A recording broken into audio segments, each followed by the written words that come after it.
नमस्कार दोस्तों, अभी अभी बहुत बड़ी खबर निकलकर सामने आई है। भारतीय जनता पार्टी को बड़ा झटका लगा है। ये झटका कोई और नहीं, भारतीय जनता पार्टी के नेताओं और कार्यकर्ताओं ने दिया है। झटका देते हुए कई नेता और कार्यकर्ता कांग्रेस में शामिल हो गए हैं। जानेंगे दोस्तों पूरी खबर विस्तार से। वहीं दूसरी तरफ आपको बता दें, एक वीडियो सोशल मीडिया पर बहुत ही तेजी से वायरल हो रहा है, जिसमें भाजपा विधायक जब जाम में फंसे हुए थे तब उनका गनर गुंडा अवतार लेते हुए वहां पर पत्रकार और कार चालक को डंडों से जमकर पीटा है। इसका वीडियो आपको दिखाएंगे। वहीं दूसरी तरफ आपको बता दें, नफरत फैलाने के आरोप पर भाजपा नेता पर गाज गिरी है। फेसबुक और इंस्टाग्राम ने भाजपा विधायक के अकाउंट को बैन कर दिया है।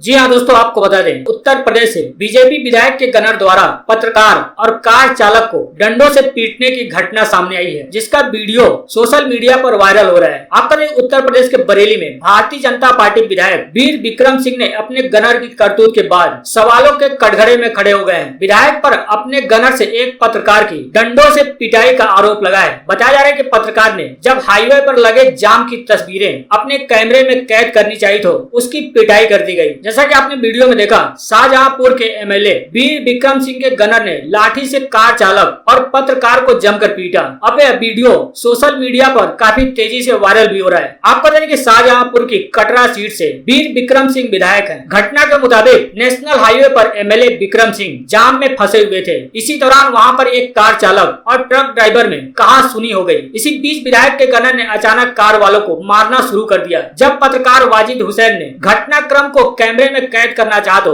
भारतीय जनता पार्टी विधायक विक्रम सिंह के इशारे पर गनर ने पत्रकार को भद्दी गालियां देते हुए डंडों से पीट डाला। अब पिटाई खाने वाला पत्रकार ने सोशल मीडिया पर आकर इस घटना के बारे में बताया है। पत्रकार के मुताबिक वह नेशनल हाईवे पर जाम की खबर कवर करने के लिए गया था। वहां पर एक कार और ट्रक में टक्कर हो गई। कार वाले ने ट्रक वाले से हर्जाने की मांग की। इसी दौरान विधायक के गनर ने आकर कार चालक की पिटाई शुरू कर दी। पत्रकार का कहना है कि जब मैंने कैमरे में घटना को कैद करना चाहा तो मुझे भी बुरी तरह से पीटा गया और साथ ही मेरा मोबाइल भी तोड़ दिया गया। क्या नाम है आपका?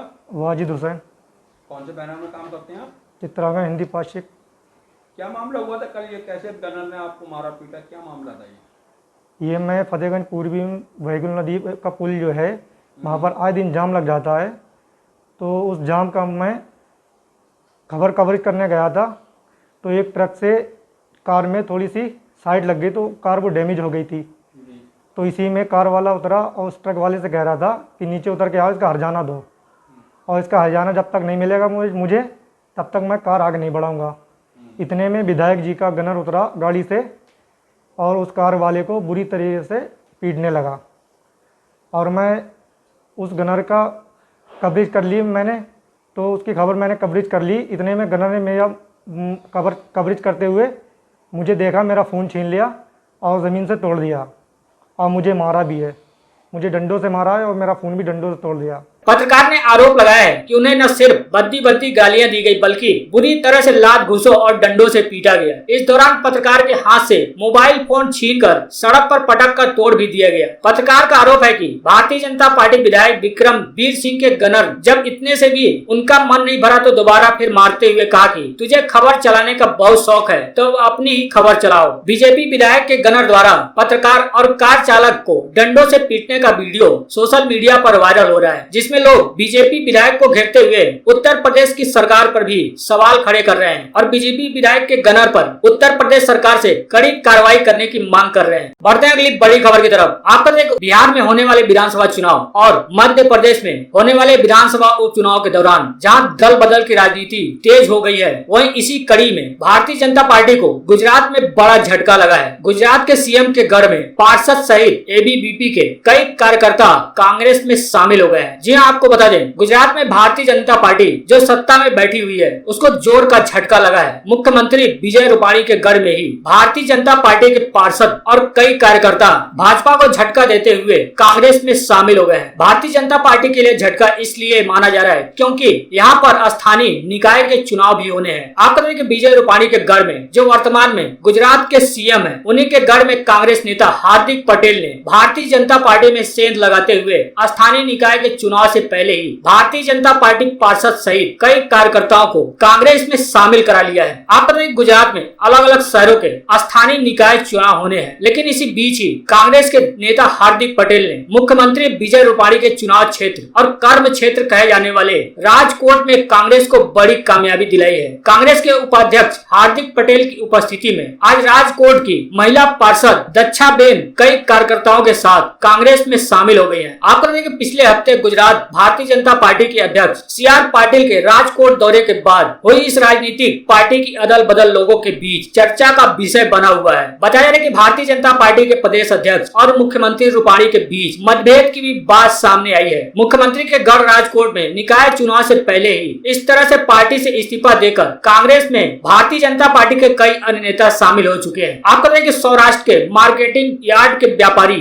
एवं एसोसिएशन के अध्यक्ष अशुल कमाड़ी भी कांग्रेस में शामिल हो गए हैं। साथ ही सामाजिक कार्यकर्ता चांदनी बेन भी भारतीय जनता पार्टी को झटका देते हुए कांग्रेस का दामन थाम लिया है। यही नहीं, अखिल भारतीय विद्यार्थी परिषद यानी ABVP के 20 पदाधिकारी भी कांग्रेस में शामिल हो गए हैं। इसकी जानकारी खुद कांग्रेस के नेता हार्दिक पटेल ने दी है। हार्दिक पटेल ने कांग्रेस में शामिल कराते हुए कई कार्यकर्ताओं के फोटो भी शेयर किए हैं और साथ ही ट्वीट करके लिखा है कि गुजरात में भारतीय जनता पार्टी सरकार ने मां सरस्वती की शिक्षा को महंगी कर दिया है, शिक्षित नौजवान को बेरोजगार बना दिया है, जिसके विरोध में आज राजकोट ABVP के अनेक कार्यकर्ता कांग्रेस पार्टी में शामिल हुए हैं। उन्होंने आगे लिखा है कि हम युवा गुजरात और भारत के भविष्य हैं, हमसे अन्याय हुआ तो जवाब मिलेगा। हार्दिक पटेल ने अपने फेसबुक अकाउंट पर भी इन कार्यकर्ताओं और पदाधिकारियों को कांग्रेस की सदस्यता ग्रहण करते हुए कई फोटो शेयर किए हैं। फोटो शेयर करते हुए बताया है कि ABVP के कई कार्यकर्ता आज कांग्रेस पार्टी में शामिल हुए हैं। अब इन कार्यकर्ताओं के कांग्रेस में शामिल होने से भाजपा को झटका माना जा रहा है, क्योंकि गुजरात में कुछ ही दिनों बाद अलग अलग शहरों के स्थानीय निकाय के चुनाव होने हैं। लेकिन इससे पहले ही कई भाजपा नेताओं और उनके समर्थित पार्टी ABVP के कई कार्यकर्ता कांग्रेस में शामिल हो गए हैं। बढ़ते हैं अगली बड़ी खबर की तरफ। आपको पता है कि फेसबुक ने भाजपा नेता T राजा पर बड़ा एक्शन लिया है। एक्शन लेते हुए भाजपा विधायक के अकाउंट को बैन कर दिया है। साथ ही उनके इंस्टाग्राम पर भी बैन लगा दिया गया है। दरअसल आपको बता दें कि हेट स्पीच मामले में भारतीय जनता पार्टी के नेताओं के खिलाफ कार्यवाही न करने के आरोपों के बीच फेसबुक ने तेलंगाना से बीजेपी विधायक T राजा सिंह को अपने प्लेटफॉर्म से बैन कर दिया है। नफरत और हिंसा को बढ़ावा देने वाली पोस्ट को लेकर फेसबुक की नीति का उल्लंघन करने पर भारतीय जनता पार्टी नेता को फेसबुक पर बैन किया गया है। साथ ही इंस्टाग्राम प्लेटफॉर्म पर भी बीजेपी नेता के अकाउंट को बैन कर दिया गया है। इसकी जानकारी फेसबुक के प्रवक्ता ने दी है। फेसबुक के एक प्रवक्ता ने ईमेल के जरिए दिए गए बयान में कहा है कि हमारे प्लेटफॉर्म पर हिंसा और नफरत को बढ़ावा देने से रोकने के लिए जो नीतियां बनाई गई हैं, उनका उल्लंघन करने पर हमने राजा सिंह को फेसबुक से प्रतिबंधित कर दिया है। उन्होंने कहा है कि संभावित उल्लंघनकर्ता का पता लगाने और उनका मूल्यांकन करने की प्रक्रिया व्यापक है और इसी के तहत फेसबुक ने बीजेपी के विधायक T राजा के अकाउंट को हटाने का फैसला किया है। साथ ही इंस्टाग्राम ने भी T राजा के अकाउंट को प्रतिबंधित कर दिया है। दरअसल आपको बता दें, इन सब की शुरुआत वॉल स्ट्रीट जर्नल की एक खबर से हुई थी, जिसमें कहा गया था कि फेसबुक भाजपा की नीतियों का समर्थन कर रहा है और उसकी पार्टी के नेता T राजा सिंह के भड़काऊ बयानों को अपने प्लेटफॉर्म से नहीं हटा रही है। इस खबर का हवाला देते हुए कांग्रेस समेत देश के कई विपक्षी पार्टियों ने भारतीय जनता पार्टी पर कई आरोप लगाए थे। आपको देखें कि वॉल स्ट्रीट जर्नल ने अपनी रिपोर्ट में कहा था कि फेसबुक की नीतियां भारत सरकार का समर्थन करती हैं, जिसके बाद कई पार्टियों ने फेसबुक और सरकार के सांठगांठ को लेकर भी आरोप लगाए थे। वॉल स्ट्रीट जर्नल के रिपोर्ट में आरोप लगाया गया था कि फेसबुक ने भाजपा विधायक T राजा सिंह के हेट स्पीच वाले पोस्ट की अनदेखी की थी। अब इसी का संज्ञान लेते हुए फेसबुक ने T राजा के फेसबुक अकाउंट को बैन कर दिया है और साथ ही अभी बताया जा रहा है कि इंस्टाग्राम ने भी T राजा के अकाउंट पर बैन लगा दिया है। बढ़ते हैं अगली बड़ी खबर की तरफ। आपको बिहार चुनाव को लेकर महागठबंधन यानी कांग्रेस, RJD और अन्य छोटे बड़े दल, उनके बीच सीट शेयरिंग का फार्मूला लगभग तय हो गया है। आपको लालू प्रसाद यादव की पार्टी RJD, कांग्रेस और छोटी पार्टियां जो मिलकर महागठबंधन में तब्दील हुई हैं, उनकी आगामी बिहार विधानसभा चुनाव को लेकर सीटों के बंटवारे पर बात फाइनल होने की खबर सामने आई है। सूत्रों का कहना है कि RJD, कांग्रेस, वाम दल, RLSP और BIP कितने कितने सीटों पर प्रत्याशी उतारेंगे, इस पर लगभग सहमति बन चुकी है। सूत्रों के मुताबिक सीट शेयरिंग का जो फार्मूला सामने आया है, उसमें RJD 135 से 140 सीटों पर चुनाव लड़ेगी, वहीं कांग्रेस कुल 243 सीटों में से 50 से 55 सीटों पर चुनाव लड़ेगी, वहीं RLSP को 23 से 25 सीटें दिए जाने की बात कही जा रही है। इसके अलावा सीपीआई, सीपीआईएम 5 से 10, 3 से 5, 2 से 3 और 8 से 10 सीटें इन्हें बिहार चुनाव में दी जा सकती है। हालांकि कांग्रेस के वरिष्ठ नेता लगातार मांग कर रहे हैं कि वह बिहार में 70 से 80 सीटों पर चुनाव लड़ना चाहते हैं। वहीं सूत्रों का कहना है कि आरजेडी उन्हें 50 से 55 सीटें ही देने को तैयार हो रही है। हालांकि ऐसे में कांग्रेस इस पर क्या रुख अपनाती है, यह देखना काफी दिलचस्प होगा। कांग्रेस के वरिष्ठ नेता सदानंद सिंह ने कहा था कि उन्होंने लोकसभा चुनाव में आरजेडी की बात मान ली थी, लेकिन बिहार विधानसभा चुनाव में अपने हिसाब से उन्हें सीटें चाहिए। लेकिन महागठबंधन की अगुवाई कर रही आरजेडी ने कांग्रेस को महज 50 से 55 सीटें देने की बात कही है। लेकिन माना जा रहा है कि आपसी बातचीत के बाद हो सकता है कांग्रेस को 70 से 80 सीटें मिल सकती हैं। बढ़ते हैं अगली बड़ी खबर की तरफ। महाराष्ट्र के पूर्व मुख्यमंत्री देवेंद्र फडणवीस पर उन्हीं के पार्टी के दिग्गज नेता यानी भारतीय जनता पार्टी नेता बड़ा हमला बोला है। बोले हमें वे शिक्षा दे रहे हैं जो 15 साल पहले राजनीति में आए। आप बता दें कि महाराष्ट्र के पूर्व मुख्यमंत्री देवेंद्र फडणवीस पर उनकी पार्टी के वरिष्ठ नेता एकनाथ खड़से ने हमला करते हुए कहा कि जो लोग 15 साल पहले राजनीति में आए हैं वो लोग अब उनके जैसे नेताओं को सिखाने की कोशिश कर रहे हैं। आप पता है कि अपने जन्मदिन के समय जलगांव में एक कार्यक्रम के दौरान उन्होंने कहा कि जब भारतीय जनता पार्टी शिवसेना ने 2014 का विधानसभा चुनाव अलग अलग लड़ा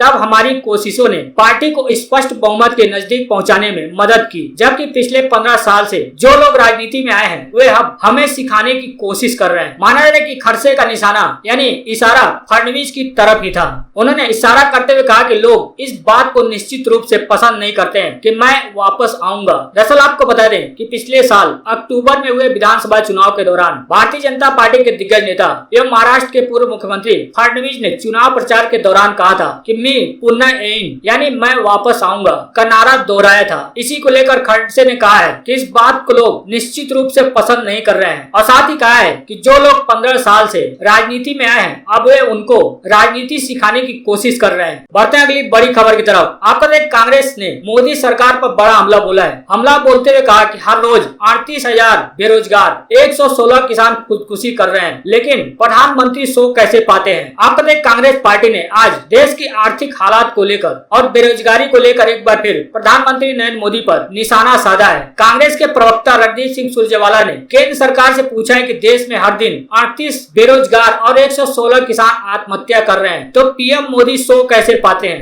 कांग्रेस नेता का कहना है कि 73 सालों में पहली बार अर्थव्यवस्था और आदमी दोनों की कमर टूट गई है। आर्थिक तबाही और वित्तीय आपातकाल में देश को धकेला जा रहा है। उनका कहना है कि इसका सबूत धड़ाम से गिरती हुई जीडीपी है। नोटबंदी, जीएसटी और देश बंदी मास्टर स्ट्रोक नहीं डिजास्टर स्ट्रोक साबित हुए हैं। सुरजेवाला का कहना है कि 6 साल से एक टॉप फ्रॉड से चलाई अर्थव्यवस्था अब एक टॉप गार्ड के सिर मत्थे मरना चाह रहे हैं। जीडीपी की गिरावट आम लोगों को मारने जा रही है। लोगों का सरकार से, बैंक का सरकार से और सरकार का आरबीआई पर से विश्वास उठ चुका है। उनका कहना है कि मोदी सरकार शासन का अधिकार खो चुकी है और गिरती, डूबती, पिछड़ती अर्थव्यवस्था के बीच जीएसटी में राज्यों का हिस्सा देने से केंद्र सरकार ने मना कर दिया है। उनका कहना है कि अगर राज्यों का पैसा केंद्र मार लेगी तो देश कैसे चलेगा। सुरजेवाला का कहना है कि मोदी सरकार प्रजातंत्र और संसद दोनों का गला घोटना चाह रही है, संसद को पंगु बना रही है। उनका कहना है कि प्रश्नकाल को यानी लोकसभा में कार्यकाल के दौरान प्रश्नकाल को खारिज करने का निर्णय सरकार की तानाशाही का सबूत है। उनका कहना है कि जब संसद में बैठक हो सकती है तो फिर मंत्री खड़ा होकर जवाब क्यों नहीं दे सकते। बढ़ते हैं अगली बड़ी खबर की तरफ। आपको देखें कांग्रेस के बाद अब ममता बनर्जी की पार्टी तृणमूल कांग्रेस ने भी फेसबुक के मालिक जकरबर्ग को पत्र लिखा है और पत्र लिखते हुए कहा है कि भारतीय जनता पार्टी के साथ पक्षपात के कई सबूत मौजूद है। आपको देखें फेसबुक हेट स्पीच का विवाद लगातार बढ़ता और बड़ा होता जा रहा है। कांग्रेस और भारतीय जनता पार्टी के बाद अब तृणमूल कांग्रेस ने भी फेसबुक प्रमुख मार्क जकरबर्ग को चिट्ठी लिखी है। टीएमसी ने आरोप लगाया कि फेसबुक भाजपा के पक्ष में काम कर रहा है। टीएमसी की ओर से 28 अगस्त को यह चिट्ठी लिखी गई थी जिसमें फेसबुक पर भाजपा के प्रति पक्षपात करने का आरोप लगाया गया है। टीएमसी से पहले कांग्रेस की ओर से भी मार्क जकरबर्ग को चिट्ठी लिख ये मसला उठाया गया था। आपको देखिए बुधवार को भी आईटी मामलों की संसदीय समिति ने फेसबुक को समन भेजा है जिसमें बीते दिनों हुए खुलासों पर जांच जांच की जाएगी। तृणमूल कांग्रेस अब तक इस तरह की संसदीय बैठक में हिस्सा नहीं ले रही थी, क्योंकि वो लगातार संसदीय समितियों की बैठक को वर्चुअल करने की मांग कर रही है। हालांकि आज क्योंकि फेसबुक विवाद से जुड़े मसले पर चर्चा है, इसलिए पार्टी की ओर से टीएमसी की नेत्री इस बैठक में शामिल होंगी। दरअसल आपको बता दें कि बीते दिनों अंतर्राष्ट्रीय मीडिया की कुछ रिपोर्ट्स ने दावा किया था कि फेसबुक इंडिया में पॉलिसी मेकर अंकित दास ने कई मामलों में भारतीय जनता पार्टी के नेताओं को छूट दी है। हेट स्पीच को लेकर भारतीय जनता पार्टी के नेताओं पर एक्शन नहीं लिया गया। इसी कारण कांग्रेस की ओर से फेसबुक के प्रमुख को चिट्ठी लिखकर भाजपा का साथ देने का आरोप लगाया गया था। अब कांग्रेस के बाद टीएमसी ने भी फेसबुक के प्रमुख मार्क जुकरबर्ग को चिट्ठी लिखी है और कहा है कि भारतीय जनता पार्टी के साथ पक्षपात के कई सबूत मौजूद हैं।